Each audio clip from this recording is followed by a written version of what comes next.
Hey everyone, Jess and Jackie here. So yesterday we went on the Happiest Haunts Tour at Disneyland Park in Anaheim, California.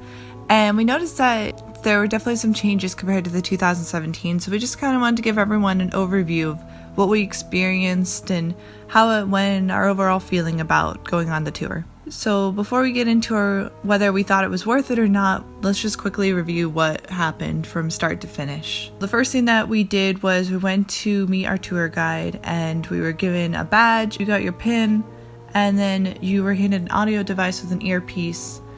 You have the option of bringing your own headphones, and I cannot encourage you to bring your headphones enough. It was awkward because you had to have it on your left ear. Yeah. And so I had to move it to my right ear. And wear it upside down. Yeah, and wear it upside down because Jess usually walks on my left side. There was a lot of walking time in between stops, so there was plenty of time for us to be able to chit-chat. So just make sure you bring your headphones, I guess is the whole point of this. So after we met our tour guide, we went out of Disneyland and to California Adventures for our first stop, where we went to the Headless Horseman statue. No. First we stopped in the very big, the entrance where she showed off Oogie Boogie. Oh, yeah. And how he took over Buena Vista Street and stuff. And then she showed us the bats in Buena Vista area and said that it was Oogie Boogie's bats or something. Oh, right. Yeah, the purple drapey things. Yeah, it had white thread on it like a spider. Then we went to the Headless Horseman. Yes. When we got to the Headless Horseman, she told us the whole story of the Headless Horseman and Ichabod Crane and all that, and how the only thing left to show it happened was the pumpkin splattered on the bridge.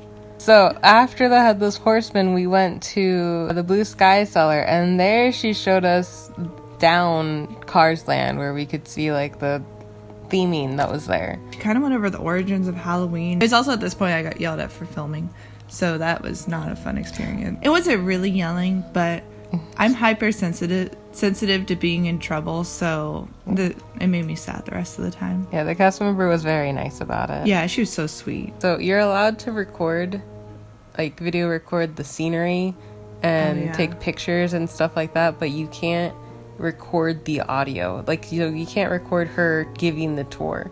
And then we went to our first trick-or-treat spot, which was that candy shop right next to Starbucks.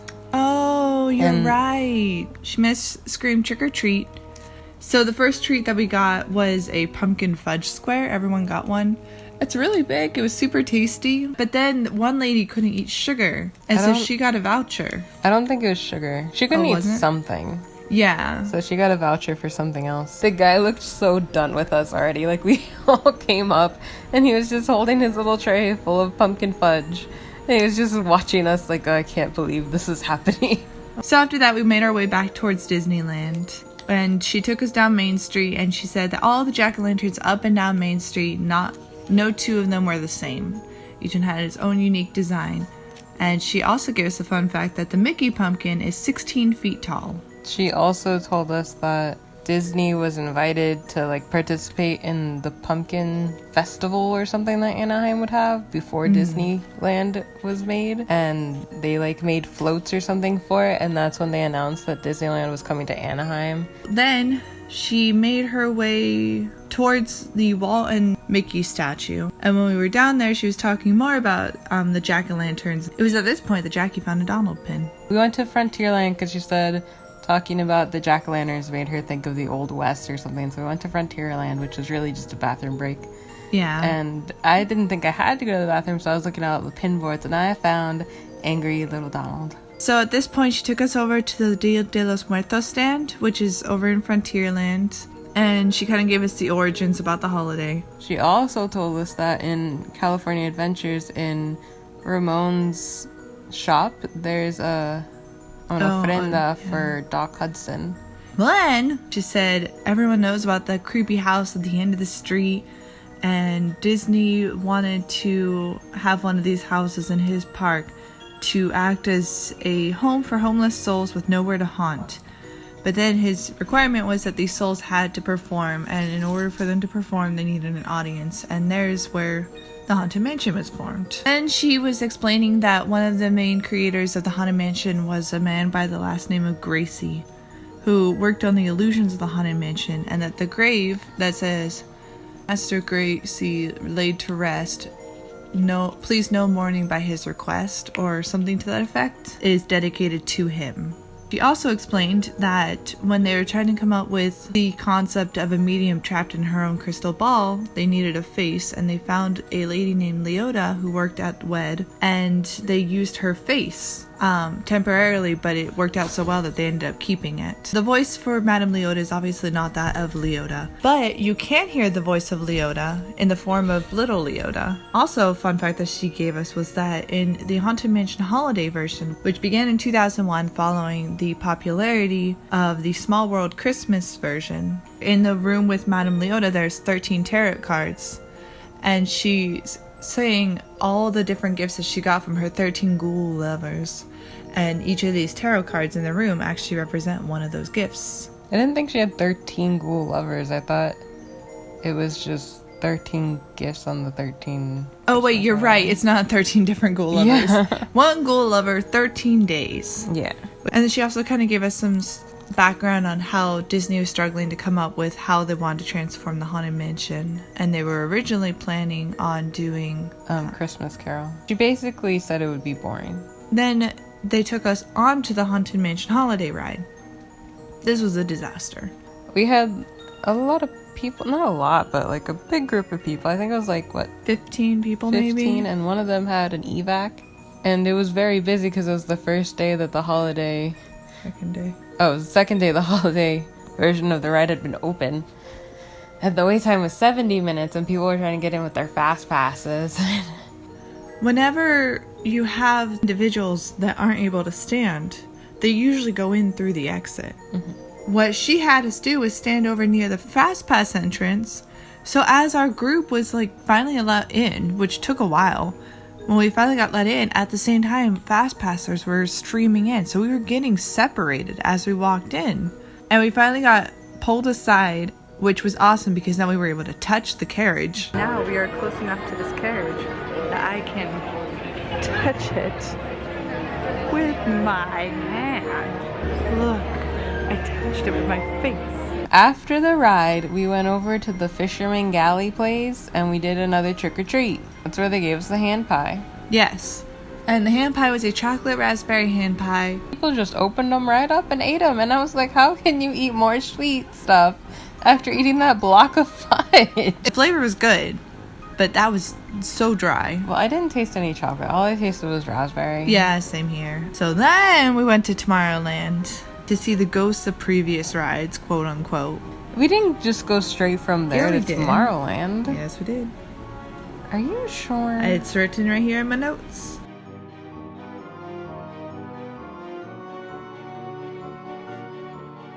So then she finally took us to Main Street and she showed us the Mark Davis window, who is one of the creators of the Haunted Mansion. She took us over to the Mad Hattery, or whatever that place is called. And right above there is Mr. Exitencio's window. And he is the man who was in charge of writing the lyrics for Pirates of the Caribbean and Haunted Mansion and stuff. And then finally we finished the tour and we ended up back where we started. But wait. Oh, there's more. You split from the group again when we left the window. Oh, I did split from the group because Goofy came out and he was being funny. And so I said, you know what? I don't know what information she has got for us, but I don't care. I'm going to film this instead. And when we got back to Tour Gardens, she kept saying there was an eerie feeling that she was getting from the wall. She said, I have one more trick for you. So everyone said, trick or treat. And then a lady came out from kind of the door next to the wall. And she's like, your last treat is in here. And we're like, why are we being taken into a creepy area? And you walk in and it looks like a haunted house, kind of, because it's dark and there's black lights. And then right there in the corner was what they say was the actual Phineas and Gus. They also told us that Ezra was too tall for the room, which that was a pretty short room. So I could see that. But yeah, so we got pictures with them, and on our way out we got our pin, and that was the tour. Yeah, that was it. It was okay. It wasn't as... so in Disney World they have a kind of more behind the scenes tour version where you get to go and you get to ride the ride, and someone is like telling you through your ear little tidbits like, oh look, there's a hidden Mickey right there, or oh look at that, isn't that so cool? This one didn't really have that, so it kind of disappointed me. And then we kind of lost the magic a lot whenever the tour guide wasn't really giving us what we needed to go effectively. But I mean, it was okay. I don't think it was worth $99 each. I think maybe I paid $50. I think the best parts about it were getting onto Haunted Mansion again. And all the free treats. Yes, I think that once you have that photo with Phineas and Gus, that's all you need. The tour guide was very animated. She spent a lot of time kind of acting like, oh, did you guys hear that ghost sound? And like orchestrating sound clips of Walt Disney working with his Imagineers on the Haunted Mansion and everything. So it was definitely a show. If you guys are Haunted Mansion fans, then just for the sake of the photo op, it's worth it. Because when else will you see Phineas and Gus and that close? I would rate that one probably a 7 out of 10. I think I would do like, I'm not as into Haunted Mansion as you. Yeah. So I guess I would do a 6 out of 10 just because she was really fun. It would have been especially nice if they, and I know this wasn't feasible because of the crowds, but if they had managed to get just your tour group in the room alone. It would have been even nicer if after you finish the ride, you ride it back to the front of the line. And then you take the wheelchair exit out and you get to go up the elevator. That would have been awesome. That would have been a great experience. Oh, you had the idea earlier today that you could have been like, no, I don't want a sweet treat. I want salty treats. And then they give you that kind of thing. Yeah, because it could have easily been like, well, you can either have 2 sweet treats because they're usually about $5 a piece. Or you can have 1 salty, which is usually $10 to $13 a piece. And then they could have just given you like a Hades dog.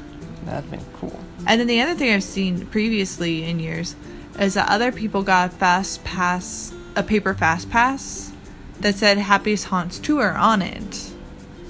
And in a really weird way, I think I would have rather not gone on it with her and just had that paper fast pass, because that would have made for a fun collectible. And they did say that the pie treat, the hand pie they gave us, was specialized only for the tour group.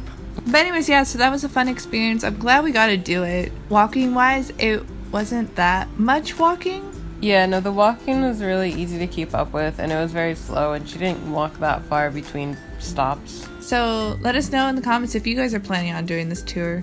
As always, thank you so much for watching, and we hope that we were able to help you guys get a better idea of what the 2019 Happiest Haunts Tour was this year. Stay safe, stay happy, and most importantly, stay you. We will see you guys again next time, and until then, we hope you have a magically wonderful day. Bye. Bye.